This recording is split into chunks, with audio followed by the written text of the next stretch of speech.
ओम श्री साईनाथाय नमः।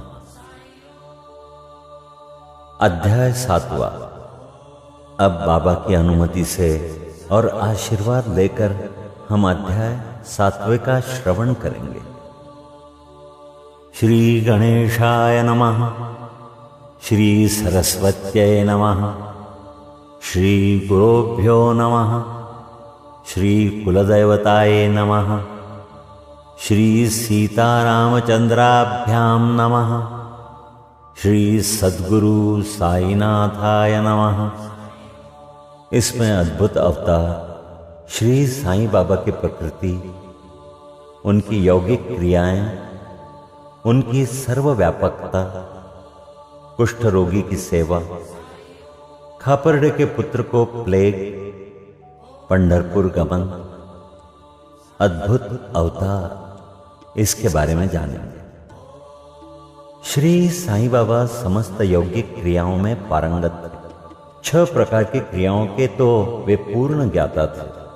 6 क्रियाएं, जिसमें धोती, एक 3 इंच चौड़े और 22.5 इंच लंबे कपड़े के भीगे हुए टुकड़े से पेट को स्वच्छ करना, खंड योग अर्थात अपने शरीर के अवयवों को पृथक पृथक कर उन्हें पुनः पूर्ववत जोड़ना, और समाधि आदि भी सम्मिलित हैं।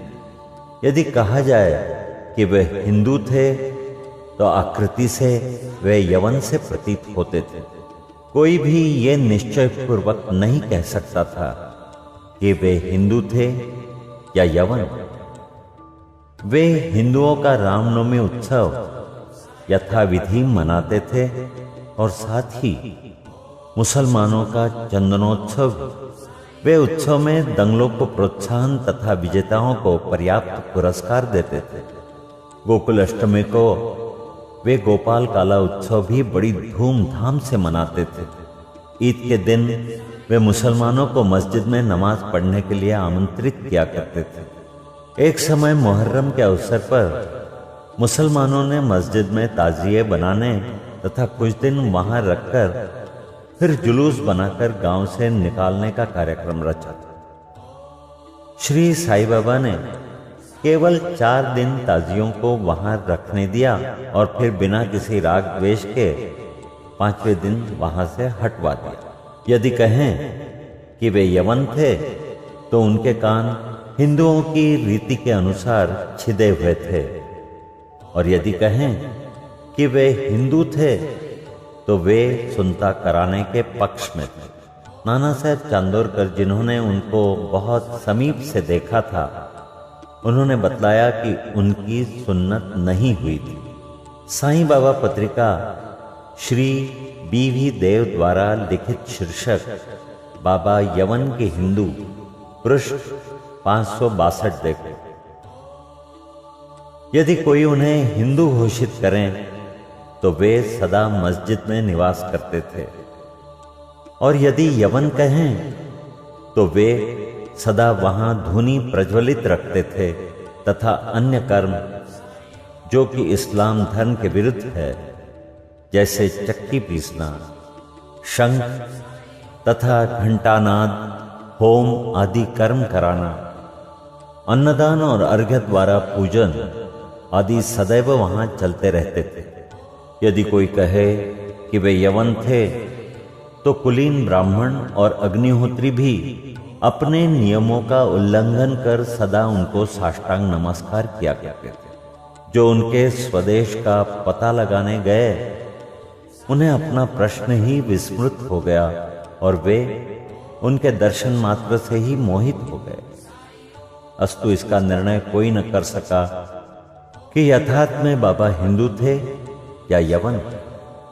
इसमें आश्चर्य ही क्या है, जो अहम व इंद्रियजन्य सुखों को तिलांजलि देकर ईश्वर की शरण में आ जाता है तथा जब उसे ईश्वर के साथ अभिन्नता प्राप्त हो जाती है, तब उसकी कोई जाति पाति नहीं रह जाती।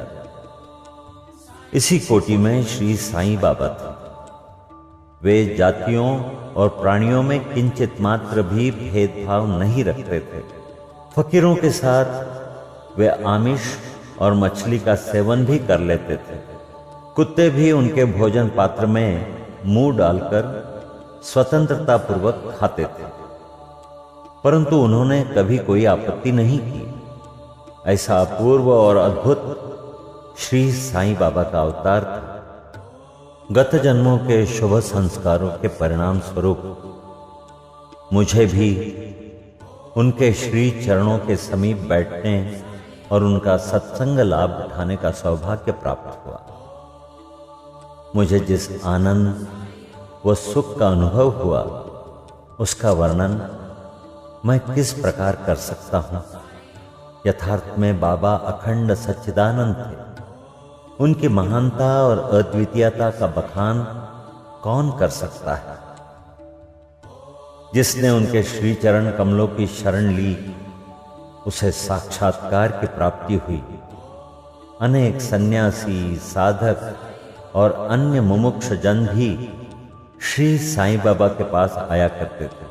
बाबा भी सदैव उनके साथ चलते फिरते, उठते बैठते, उनसे वार्तालाप कर उनका चित्तरंजन किया करते थे। अल्लाह मालिक सदैव उनके होठों पर था। वे कभी भी विवाद और मतभेद में नहीं पड़ते थे तथा सदा शांत और स्थिर रहते थे, परंतु कभी कभी वे क्रोधित हो जाया करते थे। वे सदैव ही वेदांत की शिक्षा दिया करते थे। कोई भी अंत तक न जान सका कि श्री साईं बाबा वास्तव में कौन थे। अमीर और गरीब दोनों उनके लिए एक समान थे। वे लोगों के गुह्य व्यापार को पूर्णतया जानते थे और जब वे रहस्य प्रकट करते तो सब विस्मित हो जाते थे। स्वयं ज्ञानावतार होकर भी वे सदैव अज्ञानता का प्रदर्शन किया करते थे। उन्हें आदर सत्कार से सदैव अरुचि थी। इस प्रकार का श्री साईं बाबा का वैशिष्ट्य था। थे तो वे शरीरधारी, परंतु कर्मों से उनकी ईश्वरीयता स्पष्ट झलकती थी। शिरडी के सकल नर नारी उन्हें परब्रह्म ही मानते थे। अब सुनते हैं बाबा की प्रकृति। मैं जो मूर्ख हूं, श्री साईं बाबा की अद्भुत लीलाओं का वर्णन नहीं कर सकता। शिरडी के प्रायः समस्त मंदिरों का उन्होंने जीर्णोद्धार किया। श्री तात्या पाटिल के द्वारा शनि, गणपति, शंकर, पार्वती, ग्राम्य देवता और हनुमान जी आदि के मंदिर ठीक करवाए। उनका दान भी विलक्षण था। दक्षिणा के रूप में जो धन एकत्रित होता था, उसमें से वे किसी को 20 रुपए, किसी को 15 रुपए या किसी को 50 रुपए, इस प्रकार प्रतिदिन स्वच्छंदा पूर्वक वितरण कर देते थे। प्राप्तिकर्ता उसे शुद्ध दान समझता था। बाबा की भी सदैव यही इच्छा थी कि उसका उपयुक्त रीति से व्यय किया जाए।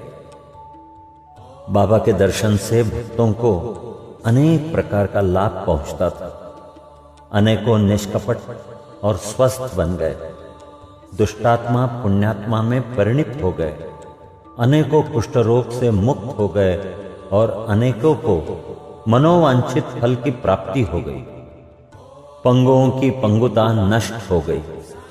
उनकी कीर्ति दूर दूर तक फैलती गई और भिन्न भिन्न स्थानों से यात्रियों के झुंड शिरडी आने लगे। बाबा सदा धुनी के पास ही आसन जमाए रहते और वहीं विश्राम किया करते थे। वे कभी स्नान करते और कभी स्नान किए बिना ही समाधि में लीन रहते थे। वे सिर पर एक साफा, कमर में एक धोती और तन ढकने के लिए एक अंगरखा धारण करते थे। प्रारंभ से ही उनकी वेशभूषा इसी प्रकार थी। अपने जीवन काल के पूर्वार्ध में वे गांव में चिकित्सा कार्य भी किया करते थे। रोगियों को निदान कर उन्हें औषधि भी देते थे और उनके हाथ में अपरिमित यश था। इस कारण वे अल्पकाल के लिए ही योग्य चिकित्सक विख्यात हो गए। यहाँ केवल एक घटना का उल्लेख किया जाता है जो बड़ी विचित्र सी है। अब सुनिए विलक्षण नेत्र चिकित्सा। एक भक्त की आंखें बहुत लाल हो गई थी, उनमें सूजन भी आ गई थी। शिरडी जैसे छोटे ग्राम में डॉक्टर कहां? तब भक्तगण ने रोगी को बाबा के समक्ष उपस्थित किया। इस प्रकार की पीड़ा में डॉक्टर प्रायः लेप, मरहम, अंजन, गाय का दूध तथा कपूरयुक्त औषधियों को प्रयोग में लाते हैं, पर बाबा की औषधि तो सर्वथा ही भिन्न थी। उन्होंने भिलावा पीसकर उसमें 2 गोलियां बनाई और रोगी के नेत्रों में एक एक गोली चिपकाकर कपड़े की पट्टी से आंखें बांध दी। दूसरे दिन पट्टी हटाकर नेत्रों के ऊपर जल के छींटे छोड़े गए। सूजन कम हो गई और नेत्र प्रायः निरोग हो गए। नेत्र शरीर का एक अति सुकोमल अंग है, परंतु बाबा की औषधि से कोई हानि नहीं पहुंची, वरन नेत्रों की व्याधि दूर हो गई। इस प्रकार अनेक निरोग हो गए। ये घटना तो केवल उदाहरण स्वरूप ही यहां दी गई है। अब सुनिए बाबा की यौगिक क्रियाएं। बाबा को समस्त यौगिक प्रयोग और क्रियाएं ज्ञात थी। उनमें से केवल 2 का ही उल्लेख यहां किया जाता है। धौती क्रिया, आंतें स्वच्छ करने की क्रिया। प्रति तीसरे दिन बाबा मस्जिद से पर्याप्त दूरी पर एक वटवृक्ष के नीचे किया करते थे। एक अवसर पर लोगों ने देखा कि उन्होंने अपनी आंतों को उधर से बाहर निकालकर उन्हें चारों ओर से स्वच्छ किया और समीप के वृक्ष पर सूखने के लिए रख दिया। शिरडी में इस घटना की पुष्टि करने वाले लोग अभी भी जीवित हैं। उन्होंने इस सत्य की परीक्षा भी की। साधारण धौती क्रिया एक 3 इंच चौड़े व 22.5 फुट लंबे गीले कपड़े के टुकड़े से की जाती है। इस कपड़े को मुंह के द्वारा उदर में उतार लिया जाता है तथा उसे लगभग आधा घंटे तक रखे रहते हैं ताकि उसका पूरा प्रभाव हो जाए। तत्पश्चात उसे बाहर निकाल लेते हैं। पर बाबा की तो यह धौती क्रिया सर्वथा विचित्र और असाधारण ही थी। अब खंडयोग के बारे में सुनते हैं। एक समय बाबा ने अपने शरीर के अवयव पृथक कर मस्जिद के भिन्न भिन्न स्थानों में बिखेर दिए।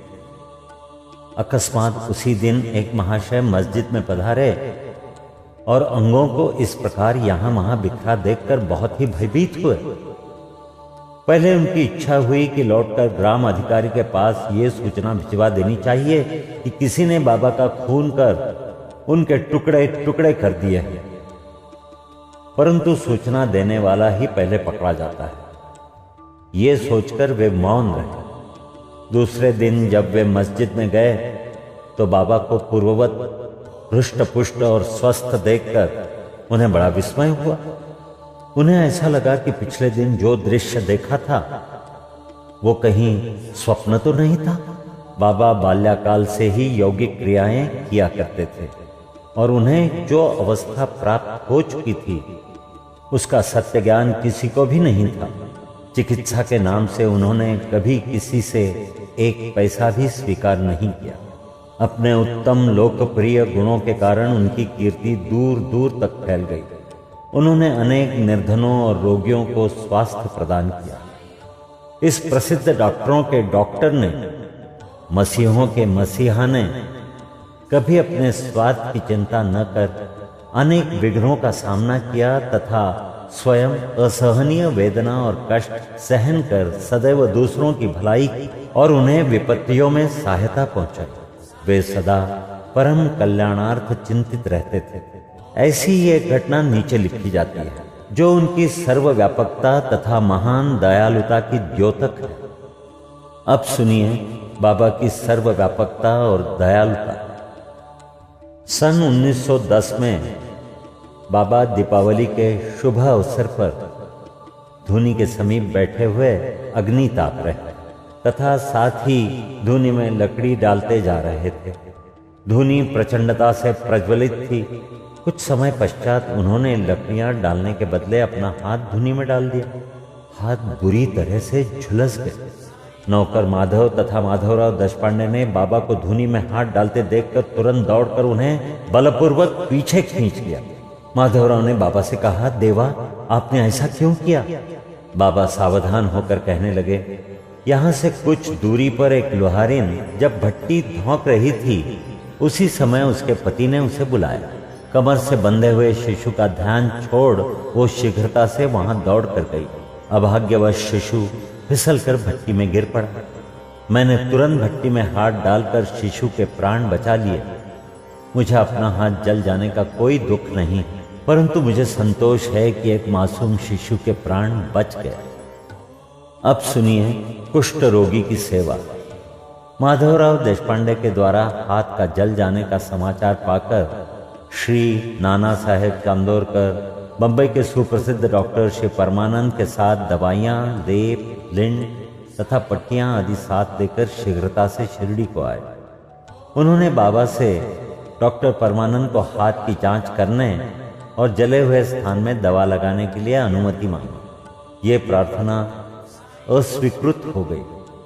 हाथ जल जाने के पश्चात एक कुष्ठ रोग पीड़ित भक्त भागोजी शिंदे उनके हाथ पर सदैव पट्टी बांधते थे। उनका कार्य था प्रतिदिन जले हुए स्थान पर घी मलना और उसके ऊपर एक पत्ता रखकर पट्टियों से उसे पुनः पूर्ववत कसकर बांध दे। घाव शीघ्र भर गए। इसके लिए नाना साहब चांदोरकर ने पट्टी छोड़ने तथा डॉक्टर परमानंद से जांच और चिकित्सा कराने का बाबा से वारंवार अनुरोध किया। यहाँ तक कि डॉक्टर परमानंद ने भी अनेक बार प्रार्थना की, परंतु बाबा ने ये कहते हुए टाल दिया कि केवल अल्लाह ही मेरा डॉक्टर है। उन्होंने हाथ का परीक्षण करवाना अस्वीकार कर दिया। डॉक्टर परमानंद की दवाइयाँ शिरडी के वायुमंडल में न खुल सकी और न उनका उपयोग ही हो सका। फिर भी डॉक्टर साहब का परम भाग्य था जो उन्हें बाबा के श्री दर्शन का लाभ हुआ। भागोजी को दवा लगाने की अनुमति मिल गई। कुछ दिनों के उपरांत जब घाव भर गया तब सब भक्त सुखी हो गए, परंतु ये किसी को भी ज्ञात न हो सका कि कुछ पीड़ा शेष रही थी या नहीं। प्रतिदिन प्रातःकाल घृत से हाथ की मालिश और पुनः कसकर पट्टी बांधना श्री साईं बाबा की समाधि पर्यंत ये क्रम इसी प्रकार चलता रहा। श्री साईं बाबा सदृश पूर्ण सिद्ध को यथार्थ में इस चिकित्सा की भी कोई आवश्यकता नहीं थी, परंतु भक्तों के प्रेमवश उन्होंने भागोजी की ये सेवा निर्विघ्न स्वीकार की। जब बाबा लेंडी बाग को जाते तो भागोजी छाता लेकर उनके साथ ही जाते थे। प्रतिदिन प्रातःकाल जब बाबा धुनी के पास आसन विराजते तब भागोजी वहां पहले से ही उपस्थित रहकर अपना कार्य प्रारंभ कर देते।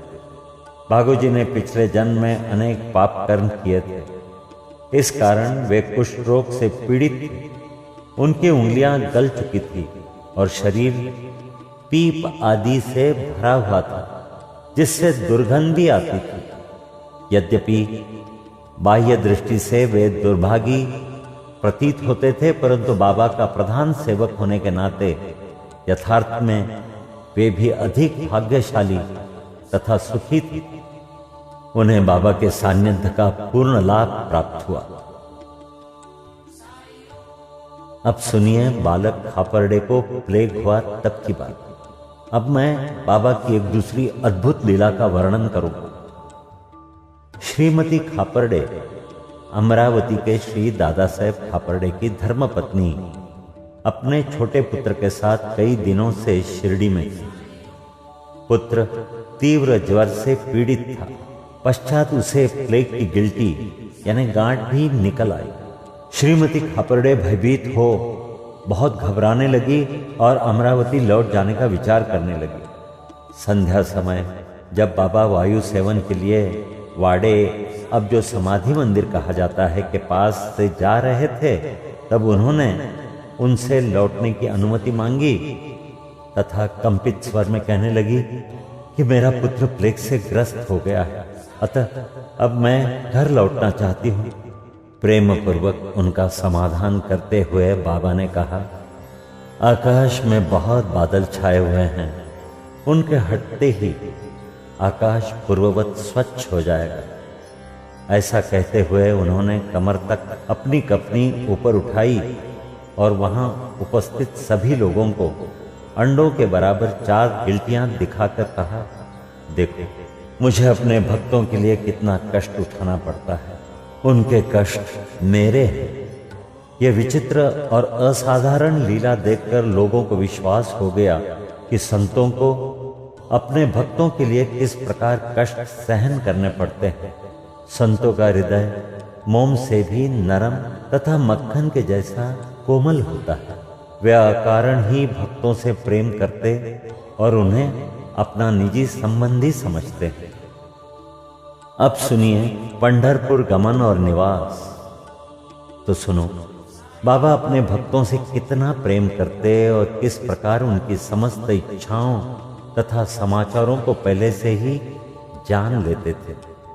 इसका वर्णन कर मैं यह अध्याय समाप्त करूंगा। नाना साहेब चांदोरकर बाबा के परम भक्त थे। वे खानदेश में नंदुरबार के मामलतदार थे। उनका पंढरपुर को स्थानांतरण हो गया और श्री साईं बाबा की भक्ति उन्हें फलदायी हो गई, क्योंकि उन्हें पंढरपुर, जो भूवैकुंठ पृथ्वी का स्वर्ग सदृश ही समझा जाता है, उसमें रहने का अवसर प्राप्त हो गया। नाना साहब को शीघ्र ही कार्यभार संभालना था, इसलिए वे किसी को पूर्व पत्र या सूचना दिए बिना ही शीघ्रता से शिरडी को रवाना हो गए। वे अपने पंढरपुर यानी शिरडी में अचानक ही पहुंचकर अपने विठोबा यानी बाबा को नमस्कार कर फिर आगे प्रस्थान करना चाहते थे। नाना साहब के आगमन की किसी को भी सूचना न थी, परंतु बाबा से क्या छिपा था, वे तो सर्वज्ञ थे।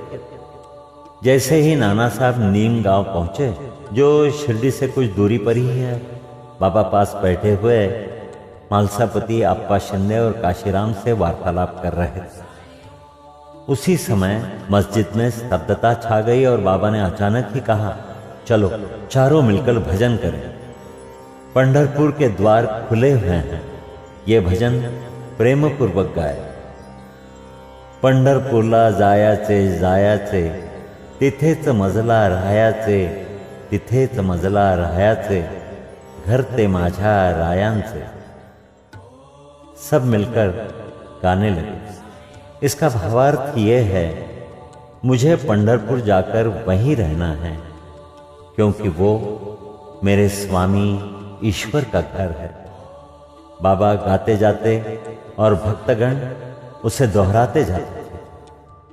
कुछ समय में नाना साहब ने वहां सहकुटुंब पहुंचकर बाबा को प्रणाम किया। उन्होंने बाबा से पंढरपुर पधारने तथा वहां निवास करने की प्रार्थना की। श्रोताओं, अब इस प्रार्थना की आवश्यकता ही कहाँ थी। भक्तगण ने नाना साहब को बतलाया कि बाबा पंढरपुर वास के भाव में पहले से ही थे। ये सुनकर नाना साहब द्रवित हो श्री चरणों पर गिर पड़े और बाबा की आज्ञा, उदी तथा आशीर्वाद प्राप्त कर वे पंढरपुर को रवाना हो गए। बाबा की कथाएं अनंत है। अन्य विषय जैसे मानव जन्म का महत्व, बाबा का भिक्षावृत्ति पर निर्वाह, बायजामा की सेवा तथा अन्य कथाओं को अगले अध्याय के लिए शेष रखकर अब मुझे यहाँ विश्राम करना चाहिए। यहाँ 7वां अध्याय समाप्त हो रहा है। श्री सद्गुरु साईनाथार्पणमस्तु। शुभम भवतु।